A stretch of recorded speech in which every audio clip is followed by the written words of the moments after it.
तो खाकान साहब, आईएमएफ का जो इस वक्त वफ्द आया हुआ है उसको एक रोज़ की तौसी हो गई है अब उन डायलॉग्स में। इसकी क्या वजूहत हैं? क्या जो मुकर्ररा 4 रोज़ से पाकिस्तान उसमें कन्विंस नहीं कर सका तीसरी इंस्टॉलमेंट के लिए आईएमएफ को? ये एक रोज़ की तौसी से क्या कुछ शकूक व शुबात पैदा हो सकते हैं?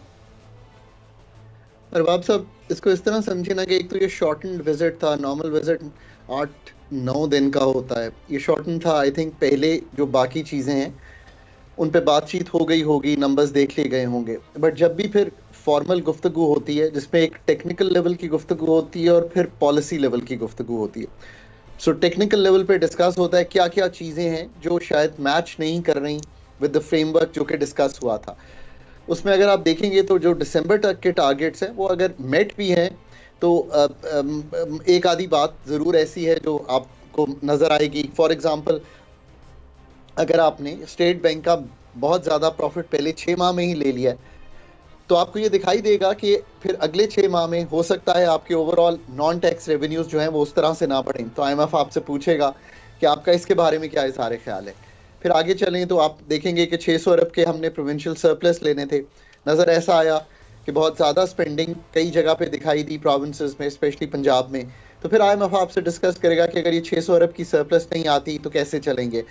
फिर आईएमएफ आपसे डिस्कस करेगा कि फरवरी के नंबर में ओवरऑल तो आपने पहले 7 माह का टारगेट मीट कर लिया है, बल्कि 8 माह का फरवरी तक, बट आपका जो पहले फरवरी का 33 अरब और उससे पहले बल्कि चले जाएं जनवरी का भी कुछ शॉर्टफॉल दिखाई दे रहा था। तो अगर ये शॉर्टफॉल आता है तो उसको कैसे पूरा करेंगे। अब ये मैं इसलिए चीज़ें एक्सप्लेन कर रहा हूँ कि ये हैं वो टेक्निकल चीज़ें जो डिस्कस होती हैं।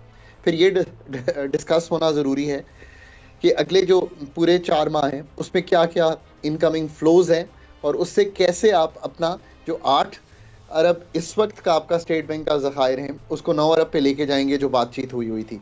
फिर एक हमने ये तय किया था कि जनवरी 2024 तक आप ऐसा करेंगे कि आप रिटेलर्स को नेट में लाने के लिए कैंपेन शुरू करेंगे। आई थिंक वो कैंपेन शुरू नहीं हुई, तो उस पर क्या करेंगे।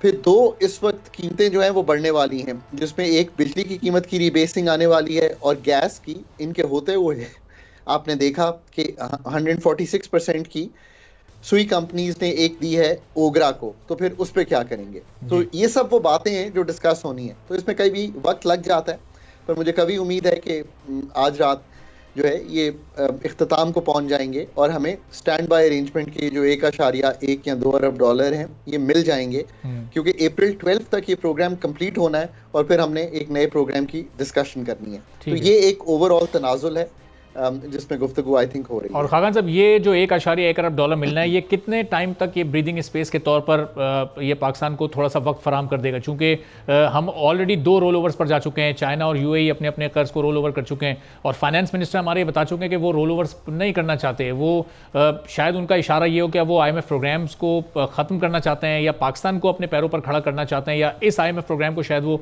लास्ट प्रोग्राम कंसीडर करें। तो कुछ ऐसे स्टेप्स हमें उठाने पड़ेंगे कि ज़रा इकोनॉमी को हम बेहतरी की जाने भी ले जा सकें। तो अरबाब, आपने ज़बरदस्त बात सामने रखी है। एक तो यह कि रोल ओवर्स तो अभी हमें 9 अरब डॉलर के हैं इस साल के, वो भी लेने पड़ेंगे, पूरे कंप्लीट करने पड़ेंगे। मेजर रोल ओवर्स उसमें से हो गए हैं। मेरा ख्याल है एक ही रोल ओवर आखिरी है जो रह गया, 1.1 बिलियन डॉलर का। अगले साल तक का ये रोल ओवर हो जाएगा। इसी तरह कुछ और रकूम चाहिए, मेरा ख्याल है 3-3.5 अरब डॉलर और चाहिए, ताकि हम FY24 में जो हमें टोटल 25 अरब डॉलर की रिक्वायरमेंट थी, जिसमें करंट अकाउंट के पैसे प्लस जो पैसे हमने वापस करने थे, रीप्रोफाइल करने थे, यानी कि रोल ओवर करने थे, वो सब कंप्लीट हो जाएं। अगर ये सब ऐसा ही होता है तो जो अभी स्टैंड बाय अरेंजमेंट है इसका जो कवर है, यानी कि जो अम्ब्रेला है जिसमें रह के आपने कंफर्टेबली पूरा करना है, वो FY24 की फॉरेन फंडिंग जो है वो पूरी हो जाएगी। फिर आपने ये देखना है कि जो अगला साल है उसकी जो फाइनेंसिंग है, जो तकरीबन 21 अरब 22 अरब डॉलर मेरा ख्याल है बनती है, जिसमें मल्टीलैटरल्स के पैसे हैं, बायलैटरल्स के हैं, बायलैटरल्स के डिपॉजिट्स हैं, कमर्शियल बैंक्स हैं। ये सब रकम जो है आपने फिर इकट्ठी करनी है। सो उसके लिए फिर आपको IMF की अम्ब्रेला दरकार है, क्योंकि ऑन आर ओन तो हमारे फ्रेंड्स शायद इतना तैयार नहीं होंगे। पर याद रखिए कि मैंने बार बार कहा है कि आपको पाकिस्तान के डेट जो कि सस्टेनेबल है अगर हम सही एडजस्टमेंट्स करते चले जाएं, उन एडजस्टमेंट्स के लिए एक टीम तैयार करके उस एडजस्टमेंट्स पे जिस जिस मद में मैंने अभी पैसे आपके सामने रखे हैं, जी जो टोटल प्रिंसिपल है, जो टोटल इंटरेस्ट पेबल है, उसकी एक रीप्रोफाइलिंग का काम करना चाहिए, बहुत ज़रूरी है। अभी हमने $1 अरब की अप्रैल में एक बॉन्ड पेमेंट भी करनी है, तो मैं उम्मीद करता हूं कि $1 अरब IMF से आएगा, उसी वक्त ये बॉन्ड पेमेंट होगी सही। ताकि हमारे करंट रिजर्व पे भी प्रेशर ना आए। ठीक है। और शायद खान साहब, जब भी हम कोई डिस्कशन चल रही होती है IMF की और पाकिस्तान की और किसी नए प्रोग्राम के लिए, तो जो आवाम है, जो मासेज हैं, उस पर एक खौफ तारी हो जाता है कि अब शायद बिजली महंगी होगी, अब गैस भी महंगी होगी, अब पेट्रोलियम लेवी में भी इजाफा हो जाएगा, पेट्रोल की कीमत भी बढ़ जाएगी। तो ये जब एक बड़ा प्रोग्राम पाकिस्तान आगे लेने जाएगा तो इसका मतलब कि ये एनर्जी टैरिफ्स भी बढ़ जाएंगे और महंगाई की एक नई लहर भी आ सकती है फिर मुल्क में। और बाब, आपने बहुत ही अच्छी बात सामने रखी है कि अवाम शायद बहुत ही हर वक्त खौफजदा होते हैं कि IMF के साथ एक प्रोग्राम की बात हो रही है। देखिए, कीमतें तो बढ़ने ही वाली हैं। कीमतें, गैस में खातिर खा अंदाज़ा है कि कीमत बढ़ने वाली है, जो हमने इस वक्त सुई कंपनीज़ को देखा है कि वो लेके गई हैं टैरिफ। बिजली की बहुत अर्ली इस वक्त गुफ्तो शनीद सामने आ रही है।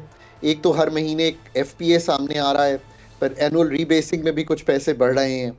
अब इसके लिए तो मेरी बारहा गुजारिश है कि IMF तो इसका नहीं हमसे तकाजा करता है, बट डिटर्मिनेशन नहीं करता। ये डिटर्मिनेशन डिस्कोज और सुई कंपनीज लेकर जाती हैं, जब ओगरा और नेप्रा के पास तो वो करती हैं। मैं आने वाली हुकूमत से उम्मीद रखता हूँ कि वो काम कर भी रहे हैं कि वो पाकिस्तान की जो एनर्जी सेक्टर है उसकी तंजीम नौ करेंगे, ताकि पाकिस्तान में जो कीमतों के बढ़ने की शरह है उसको संभाला दिया जा सके। ये कतई तौर पे अब सस्टेनेबल नहीं है लोगों के लिए, मैन्युफैक्चरिंग के लिए, हमारी एक्सपोर्ट्स के लिए, हमारे एग्रीकल्चर के लिए। तो इसका तो सही जवाब जो है वो यही है कि जब तक अपनी तंजीम नौ नहीं करेंगे एनर्जी सेक्टर की, ये कीमतों के बढ़ने की शरह में कमी नहीं लाई जा सकती। और ये एक तवीलुल मुद्दत प्रोग्राम होगा जिस पे हमें खुद काम करना है। मैं आखिरी कमेंट इस पे करना चाहता हूँ कि क्या IMF का जो प्रोग्राम है, क्या वो तवीलुल मुद्दत होना चाहिए, कितने उस पैसों पर मुहित होना चाहिए। मैंने रिसेंटली जाकर एक एम्पिरिकल रिसर्च को देखने की कोशिश की है, एक detailed empirical research on the IMF programmes. उसमें मालूम ये पड़ा है, पहले साल 2 साल में ही जो IMF कर सकता है आपके साथ, वो कर जाता है जी। जिसका मतलब करंट अकाउंट को संभालना, फॉरेन एक्सचेंज रिजर्व्स को संभालना और इन्फ्लेशन को नीचे लाना है। तो इस पे अभी आई थिंक और सोचने की जरूरत है। ठीक है, बहुत बहुत शुक्रिया खाका नजीब साहब, हमारे माशियात हमारे साथ मौजूद है।